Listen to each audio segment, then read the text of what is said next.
Let us discuss today's newspaper, that is 7th December 2015. The first is related to the Chennai floods. Now understand what are the reasons for the flash floods in the urban areas. So we need to understand what is the reason for an El Nino, and this El Nino is becoming much and much stronger this year. It is cited as one of the reasons for these vagaries of the monsoons and also these flash floods. If you observe what is a El Nino, so there is a Peruvian current and the Australian current with regard to the Pacific Ocean.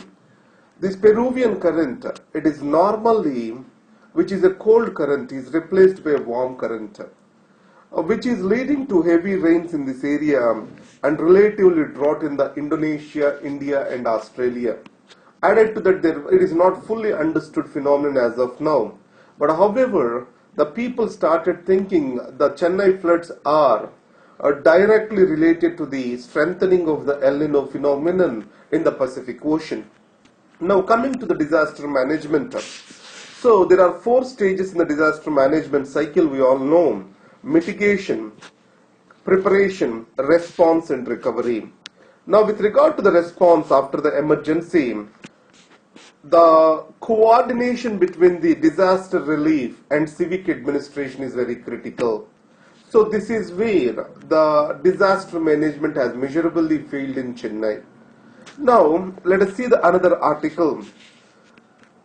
The first thing is the relief efforts are totally uncoordinated. The National Disaster Response Forces and military is drawn into the relief effort, but the civic administration is believed that it was guiding them towards the VIP areas rather than the worst affected areas. And the civic administration is also highly centralized. So that's why there is no passage of the right information at the ground level. So it has led to the development of many rumors, which created a panic-like situation. The social media also acted in a way positive and at the same time negative too. On the negative side, the rumor mongering has increased, and the criminals to an extent took advantage of the city that is in crisis. So what the government did, why the government is so criticized? The government, especially the political parties, they took it as a public relations management term. And AIA-DMK party sleuths, they started distributing the relief material with chief minister's posters, etc. To print these posters onto these relief material, the process got delayed. So this extra enthusiasm of the political leaders that made the entire process look like a public relations event rather than a relief event. So if you go back at the emergency response, the quickness of the response in the post-disaster cycle matters. It decreases the number of deaths happening and also human costs. So the cost of recovery at a later date depends upon the activeness of the response which has been undertaken in the post-disaster cycle. So the government thing is said to be a failure. So try to have an idea about El Nino. I'm going to give you a video link for this of meteorological department. Try to go through that video. And next is report during the deluge. So during the crisis situation, what shall be the role of media? It has come twice this year, the same issue. One is during the Nepal earthquake and now during the Chennai floods. So there is a famous book, that is J.A. Ward's Stipulation of Reporting a Disaster. So this Ward's stipulation of a disaster, what it says is, the emotional touch and an objective reporting, they shall go together during a disaster. So keeping oneself neutral and objective from disaster is not, or is a dead idea of disaster reporting. Hindus' reporting of this Chennai floods disaster reflects this J.A. Ward's idea. So in this context, during a disaster, it has to be attached to the needs and emotions of the people, and also The reporting shall have a social cause too, but it shall not be biased, or it shall not change the facts to its convenience. Emotional and objective reporting has to be tied to each other. It shall prepare the people for the consequences of the disaster and at the same time giving them a hope too. So, the best part the Hindu did is it has used various digital platforms to send the counter alerts by verifying the messages that are coming across the social media. In that way, this rumor mongering it was able to curtail and counter the growing panic among the people. So this was said to be a responsible journalism with a social cause undertaken by Hindu. And next is Indradhanush. This article has come up only in Hyderabad edition. So here Indradhanush is a program which was launched by the government to fill the gaps in the Indian immunization program. So it takes a survey in every state, identifies the number of people immunized, and the gaps will be covered by giving them a fresh dose of this immunization. So Indradhanush is believed to be a wonderful public health exercise in India. The next is related to Indo-Pak dialogue process. If you remember that the courtesies were exchanged between Prime Minister Nawaz Sharif and Prime Minister Modi at the Paris conference. As an extension to this, at Bangkok, the National Security Advisor Azid Zoval and from the Pakistani part, Mr. General Nasir Khan and Foreign Secretaries Jay Shankar and Aizaz Chowdhury met in Bangkok. So this is a secret meeting, but they said they have discussed all the issues from terrorism to Kashmir. We know Pakistan always stresses for Kashmir issue. India stresses on the cross-border terrorism. And the second thing is, Sushma Swaraj is expected to travel to Pakistan with regard to the Heart of Asia Donor Conference on Afghanistan. So that's going to lead to a second level of engagement. And finally, Prime Minister Modi is traveling to Islamabad in 2016 for SAARC summit. So it is going to be the highest level of discussion. So now India and Pakistan are engaging at the NSA level, Foreign Secretary level, External Affairs Minister level and Prime Minister's level. Hope it will resume the composite dialogue process to the fullest of the extent. So that is what is the thing. Now, you know that the former Pakistani Foreign Minister, Mr. Khurshid Muhammad Qasuri, he wrote a book, Neither a Hawk Nor a Dove. So there were comments made by our former National Security Advisor, Mr. M.K. Narayanan on the book. In this context, what it has been said is, Qasuri, the book was criticized as excessively focused on Kashmir with little importance to terrorism, and it is not offering any new solutions or framework solutions. These were the comments which are made by the M.K. Narayanan. Qasuri is replying to these comments saying that the Kashmir, though India denies, is a central piece between Pakistan and India discussions. So now in this context, the India, Pakistan and Kashmir they have to sit together and solve the issue. So what he has offered is the LOC line of control shall be made as a line on the map. And added to that, India and Pakistan shall sign a treaty of peace, security and friendship. And they have to create a framework on terrorism, or they have to create anti-terror mechanism, which was almost finalized with regard to Havana summit of non-aligned movement. So you have to take these forwards, which appears to be reasonable suggestions, which you can also suggest. So regarding Siachen, Prime Minister Manmohan Singh said that it has to be converted into mountain of hope, or mountain of peace, I think, mountain of peace. So these are the valuable suggestions which are existing in the book. In the reply, you can go and form your opinion based on this. And the terrorism, it is taking a new shape.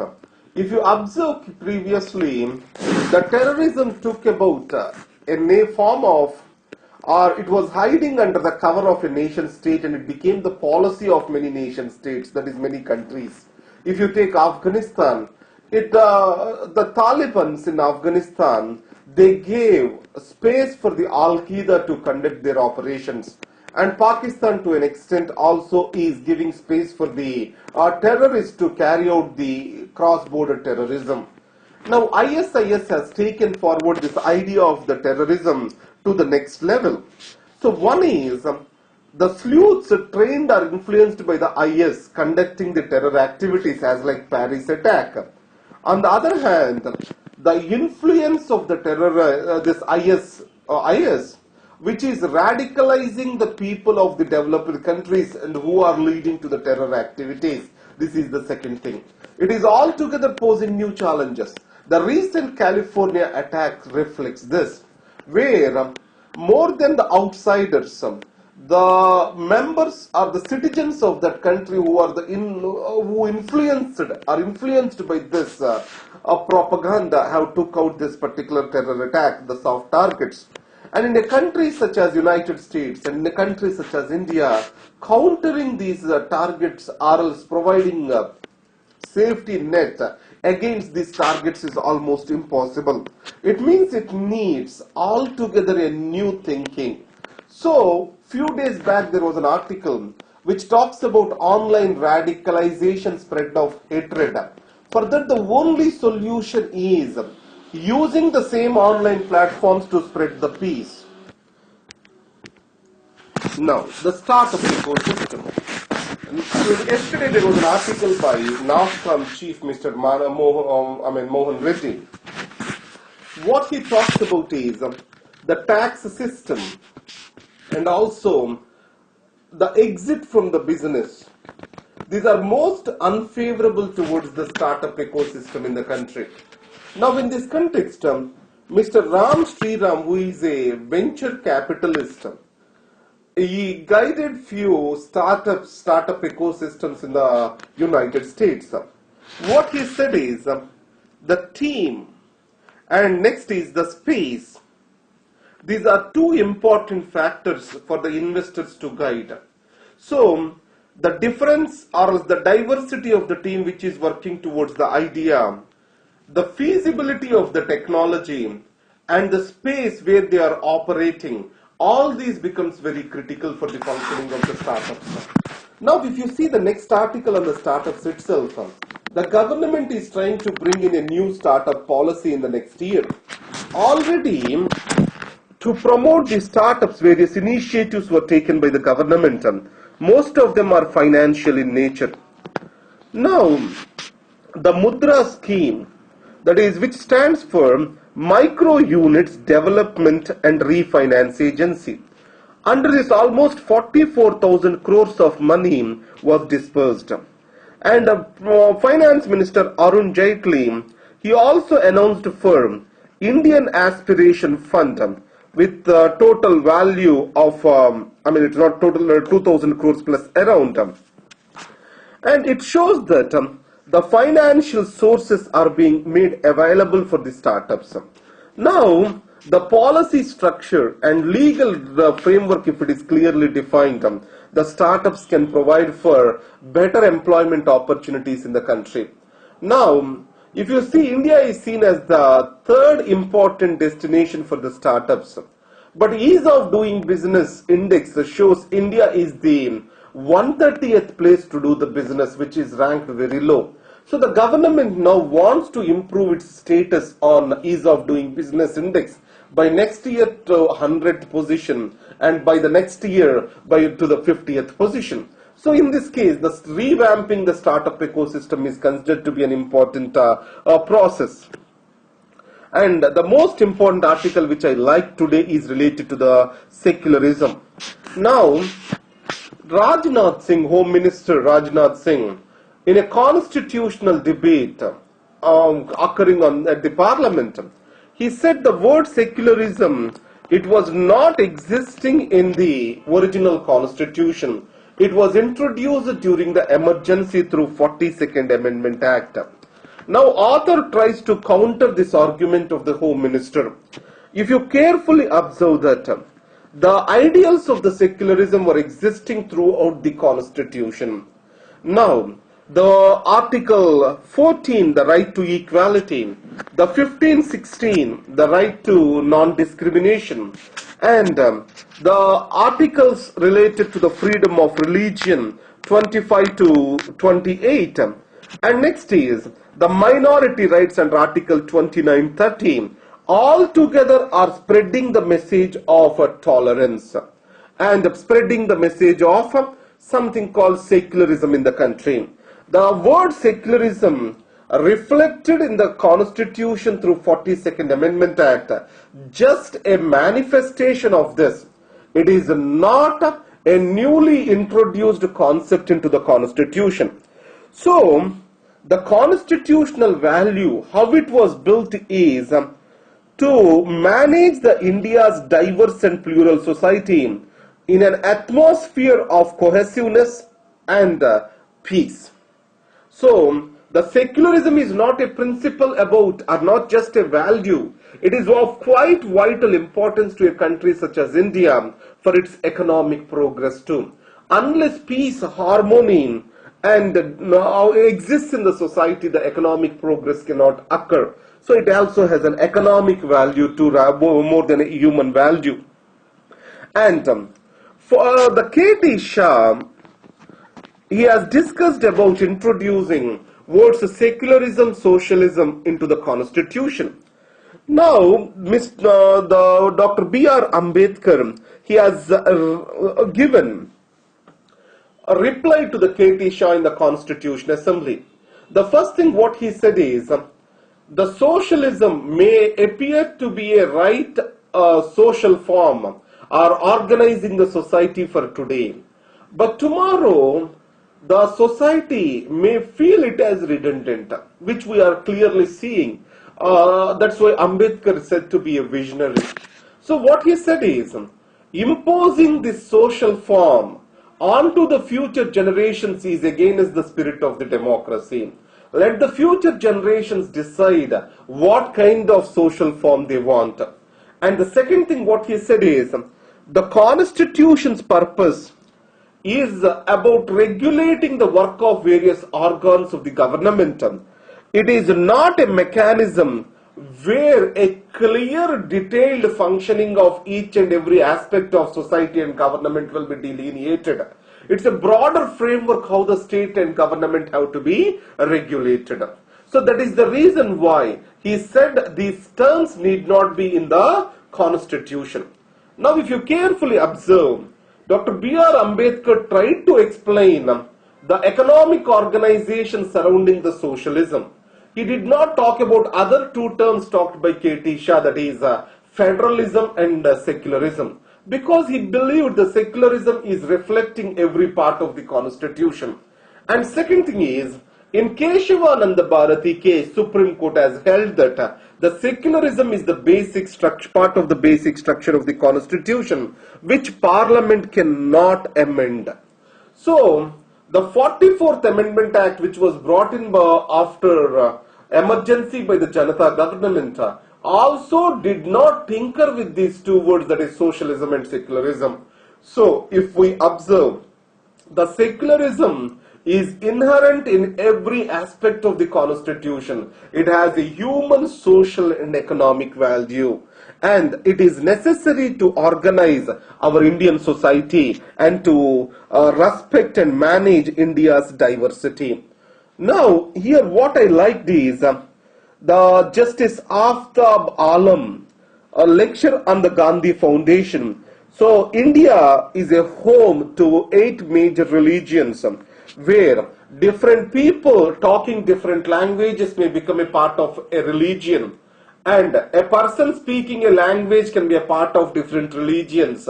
Different ethnicities can be part of different languages and different religions. So it is not just religion is the diversity factor. There are many other factors interspersed with the religion, society and ethnicity that are functioning together. So I will take this point towards my essay, and it's going to add a beautiful value to my discussion. And government wants to have 5 more labor laws. So this topic is evolving, then we can discuss that. Already the government has brought in child labor protection and regulation amendment bill to the parliament. In this, the child labor in any form is prohibited up to 14 years, but from 14 to 18 years it is prohibited only in hazardous industries. What the Nobel laureate Mr. Vidyarthi talks about, Kailash Satyarthi talks about is the number of hazardous industries, which were around 83 previously, they were reduced to 3. It means it provides for the greater scope for the people to employ the children between the ages 14 to 18 years. And the Supreme Court will ensure rule of law. So the 2 important things that are necessary for a society are the sense of security and sense of justice. And this sense flows from the rule of law. So the rule of law, the Chief Justice of India said it will be ensured. And Trade Facilitation Pact. So India wants to agree to the Trade Facilitation Pact.